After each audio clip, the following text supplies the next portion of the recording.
ഒരു സ്ത്രീ സഅലത്തിൻ നബിയ സല്ലല്ലാഹു അലൈഹി വസല്ലം, നബി സല്ലല്ലാഹു അലൈഹി വസല്ലമിനോട് അവർ ചോദിച്ചു. എന്താണ് അവർ ചോദിച്ചത്? ഫഖാലത്ത് യാ റസൂലല്ലാഹ്, അള്ളാഹുവിൻ്റെ റസൂലേ, ഇന്ന ബിനതി, തീർച്ചയായും എൻ്റെ മകൾ, ഇന്ന ഇബ്നതി, തീർച്ചയായും എൻ്റെ മകൾ, അസ്വാബത്ത്ഹ, അവൾക്ക് ബാധിച്ചു, അസ്വാബത്ത്ഹ, അവൾക്ക് ബാധിച്ചു, അൽ ഹസ്ബത്തു, ഹസ്ബത്ത് എന്ന് പറഞ്ഞാൽ മീസിൽസ് എന്ന് പറയുന്ന 5-ാം പനി, അതാണ് അൽ ഹസ്ബത്തു, ഒരു രോഗമാണ്. ഹസ്ബത്ത് ബാധിച്ചിരിക്കുന്നു. ഫതമറഖ, അങ്ങനെ അത് കാരണം കൊഴിഞ്ഞുപോയി. തമറഖ എന്ന് പറഞ്ഞാൽ അതാണ് നേരത്തെ നമ്മൾ ഇതിൻ്റെ ഫുട് നോട്ടായിട്ട് വായിച്ച മഅനാഹു ഇൻതസറ വസഖത, ഉതിർന്നു വീഴുക, കൊഴിഞ്ഞു പോവുക, അതിനാണ് തമറഖ എന്ന് പറയാം. അങ്ങനെ ഈ രോഗം കാരണത്താൽ എൻ്റെ മകളുടെ ശഅറുഹ, അവളുടെ തലമുടി കൊഴിഞ്ഞു പോയിരിക്കുന്നു. വഇന്നി സവ്വജ്തുഹ, ഞാനാണെങ്കിൽ അവളെ വിവാഹം കഴിച്ചു കൊടുക്കുകയും ചെയ്തിട്ടുണ്ട്. കല്യാണപ്പെണ്ണാണ് അവൾ, നിക്കാഹൊക്കെ കഴിഞ്ഞിട്ടുണ്ട്, വീട് കൂടാൻ പോവുകയാണ്. അപ്പോൾ അഫ അസിലു ഫീഹി, തലയിൽ മുടിയില്ലാത്ത സ്ഥിതിക്ക് ഞാൻ മുടി കൂട്ടിച്ചേർക്കട്ടെയോ? അഫ അസിലു ഫീഹി, അവളുടെ മുടിയിൽ ഞാൻ കൂട്ടി ചേർക്കട്ടെയോ? ഫഖാല, ഇപ്പം നബി സല്ലല്ലാഹു അലൈഹി വസല്ലം പറഞ്ഞു, ലഅനല്ലാഹ്, അല്ലാഹു ശപിച്ചിരിക്കുന്നു, അൽ വാസില, മുടി കൂട്ടിച്ചേർക്കുന്നവളെ, അതാണ് വാസില, മുടി കൂട്ടിച്ചേർക്കുന്നവളെ അല്ലാഹു ശപിച്ചിരിക്കുന്നു.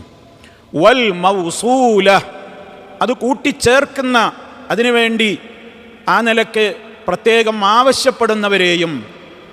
അതാണ് മറ്റൊരു റിപ്പോർട്ടിൽ കാണുന്നത് വൽ മുസ്തൗസില, അതായത് അല്ലത്തി തസ്അലു മൻ യഫ്അലു ദാലിക ലഹ, തനിക്ക് വേണ്ടി ആ കാര്യം ചെയ്യാൻ വേണ്ടി, ചെയ്തു തരാൻ വേണ്ടി മറ്റൊരാളോട് ആവശ്യപ്പെടുന്ന പെണ്ണിനെയും. അപ്പം അങ്ങനെ മുടി കൂട്ടിച്ചേർക്കാൻ മറ്റൊരാളോട് ആവശ്യപ്പെടുക, സ്വയം തന്നെ കൂട്ടിച്ചേർക്കുക, ഇത് രണ്ടും അള്ളാഹുവിൻ്റെ ശാപത്തിന് ഹേതുവാകുന്ന പാപമാണ് എന്ന് അള്ളാഹുവിൻ്റെ റസൂൽ സല്ലല്ലാഹു അലൈഹി വസല്ലം അതിന് ആ സഹോദരിക്ക് മറുപടി കൊടുക്കുകയാണ്. വഅൻ ആയിഷ റളിയല്ലാഹു അൻഹാ നഹ്വുഹു, ഇപ്രകാരം തന്നെ ആയിഷ റളിയല്ലാഹു അൻഹയിൽ നിന്നും ഉദ്ധരിക്കപ്പെട്ടിട്ടുണ്ട് ഇതേ സംഭവം. മുത്തഫഖുൻ അലൈഹി, അത് ഇമാം ബുഖാരിയും മുസ്ലിമും സംയുക്തമായി റിപ്പോർട്ട് ചെയ്തിട്ടുള്ള കാര്യവുമാണ്. അപ്പോൾ സുഹൃത്തുക്കളെ, ഇസ്ലാമിക കർമ്മശാസ്ത്രം അനുസരിച്ച് മുടി കൂട്ടിച്ചേർക്കുക എന്ന് പറയുന്നത് അതിൻ്റെ പ്രധാനപ്പെട്ട വിധിയാണ് ഇപ്പോൾ ഇതിൽ നമ്മൾ മനസ്സിലാക്കിയത്. മറ്റൊരാളുടെ മുടി സ്വന്തം മുടിയിൽ കൂട്ടിച്ചേർക്കുക എന്നുള്ളത് ഇസ്ലാമിൽ ഹറാമാണ്, കടുത്ത കുറ്റമാണ്. കാരണം കടുത്ത കുറ്റത്തിനാണ് ലഅന എന്നുള്ള പ്രയോഗങ്ങളൊക്കെ വരും. അള്ളാഹിൻ്റെ ശാപം കിട്ടും എന്നൊക്കെ പറയും, വലിയ പാപം തന്നെയാണത്. ഇത് പുരുഷന്മാർക്കും സ്ത്രീകൾക്കും ഒരുപോലെ ബാധകമാണ്. പുരുഷനാവട്ടെ സ്ത്രീയാവട്ടെ, ഇങ്ങനെ മുടി കൂട്ടിച്ചേർക്കുക എന്ന് പറയുന്ന ഈ സഹോദരിയുടെ വിഷയത്തിലും അത് തന്നെയാണ്. മുടി കൊഴിഞ്ഞു പോയിട്ടുണ്ടെന്നാൽ കുറച്ചതിലുണ്ട്, അതുകൊണ്ടാണ് അഫ അസിലു ഫീഹി എന്ന് ചോദിക്കുന്നത്. ഞാൻ ഉള്ള മുടിയുമ്മ കുറച്ച് കൂട്ടിച്ചേർത്ത് അലങ്കരിച്ചോട്ടെ എന്നാണ് ആ സഹോദരിയുടെ ചോദ്യം. അതിനാണ് നബി സല്ലല്ലാഹു അലൈഹി വസല്ലമ മറുപടിയും പറഞ്ഞിട്ടുള്ളത്. നബി സല്ലല്ലാഹു അലൈഹി വസല്ലമ ഇങ്ങനെ ഇത്തരത്തിൽ മുടി ചേർക്കുന്നവരെയും ചേർത്ത് കൊടുക്കുന്നവരെയും ഒക്കെ ശപിച്ചതായി ധാരാളം ഹദീസുകളിൽ നമുക്ക് കാണുവാൻ സാധിക്കും. മനുഷ്യൻ്റെ മുടി, മറ്റൊരു മനുഷ്യൻ്റെ മുടി ഉപയോഗിച്ച് നീളം കൂട്ടുക എന്നുള്ളത് കർശനമായി വിരോധിക്കപ്പെട്ട സംഗതിയാണ്. അത് മുസ്ലിമിൻ്റെ മുടിയായാലും ആ മുസ്ലിമിൻ്റെ മുടിയായാലും സ്വന്തം മുടി മുറിച്ച് മാറ്റിയതായാലും നിയമത്തിന് മാറ്റമൊന്നുമില്ല, അങ്ങനെ കൂട്ടിച്ചേർക്കാൻ പാടില്ല. അതേ അവസരത്തിൽ ഒരു മനുഷ്യനെ സംബന്ധിച്ചിടത്തോളം മുടി ഇല്ലാത്ത ഒരാൾ അയാളുടെ തലയുടെ പിൻഭാഗത്ത് നിന്ന് മുടിയെടുത്ത് അത് മറ്റൊരു സ്ഥലത്ത് നട്ടുപിടിപ്പിക്കുക എന്നുള്ള ഇക്കാലഘട്ടത്തിലെ ആ രൂപത്തിലുള്ള സമ്പ്രദായത്തെ സംബന്ധിച്ച് പണ്ഡിതന്മാർ എന്ത് ചെയ്തിരിക്കുകയാണ്? ഹെയർ ട്രാൻസ്പ്ലാന്റ്, അത് ആ വിഷയത്തിൽ ചില പണ്ഡിതന്മാർ ഇളവ് നൽകിയിട്ടുണ്ട്. കാരണം അത് കൃത്രിമമായി നീളം കൂട്ടലല്ല, തൻ്റെ ശരീരത്തിൽ തന്നെ ഉള്ള ഭാഗത്ത് നിന്ന് മറ്റൊരു ഭാഗത്തേക്ക് അത് നട്ടുപിടിപ്പിക്കുന്ന ഒരു രീതിയാണ്.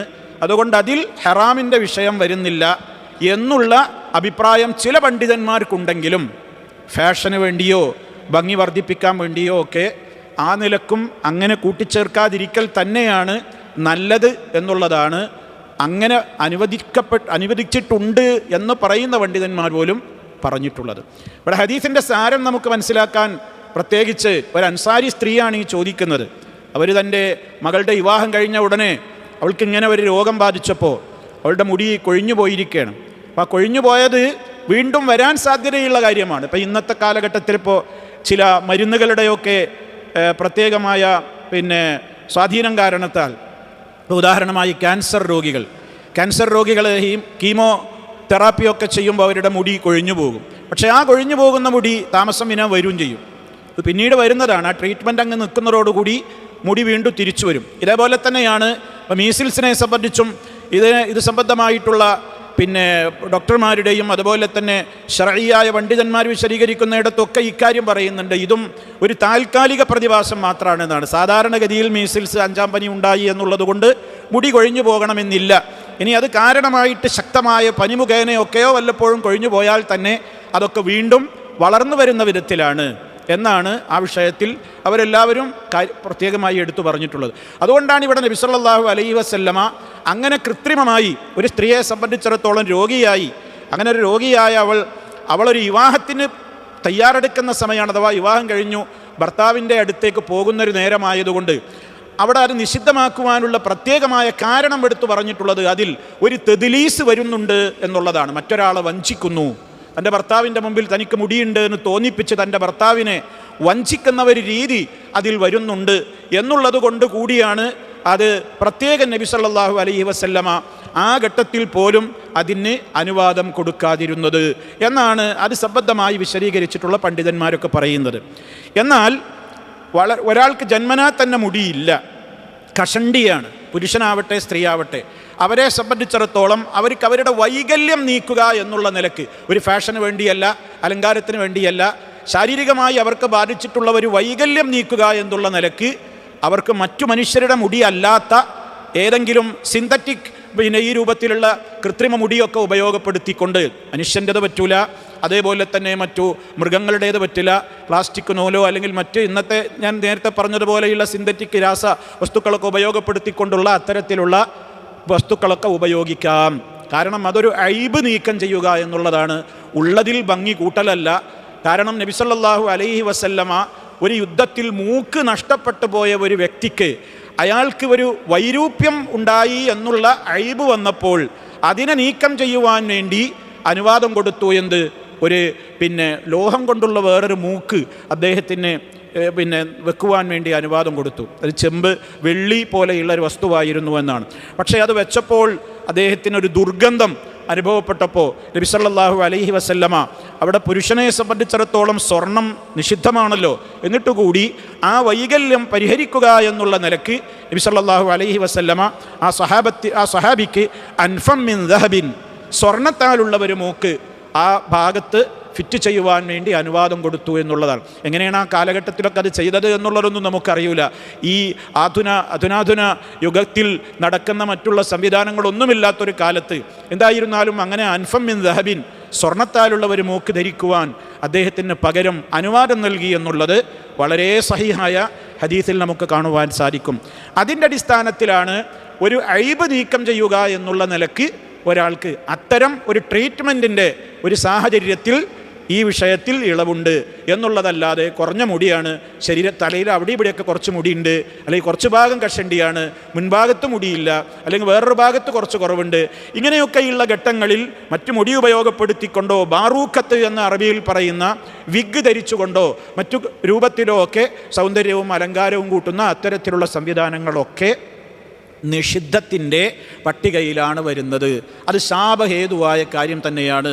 അത് പുരുഷനായാലും സ്ത്രീ ആയിരുന്നാലും ലഅനല്ലാഹ്, അള്ളാഹു ശപിച്ചിരിക്കുന്നു എന്നാണ് പറയുന്നത്. ഇന്ന് പല ആളുകളും ചെറിയ തലയുടെ കുറച്ച് മുൻഭാഗത്ത് കുറച്ച് മുടി കൊഴിഞ്ഞു പോയാൽ ഇതൊക്കെ ഇന്ന് മറച്ചു വെക്കുവാൻ വേണ്ടി ഇന്ന് ധാരാളമായി ആളുകൾ പരക്കെ വ്യാപകമായി പല സംവിധാനങ്ങളും ഇന്നത്തെ സംവിധാനങ്ങളിലൂടെ ഉപയോഗപ്പെടുത്തിക്കൊണ്ടിരിക്കുന്നുണ്ട്.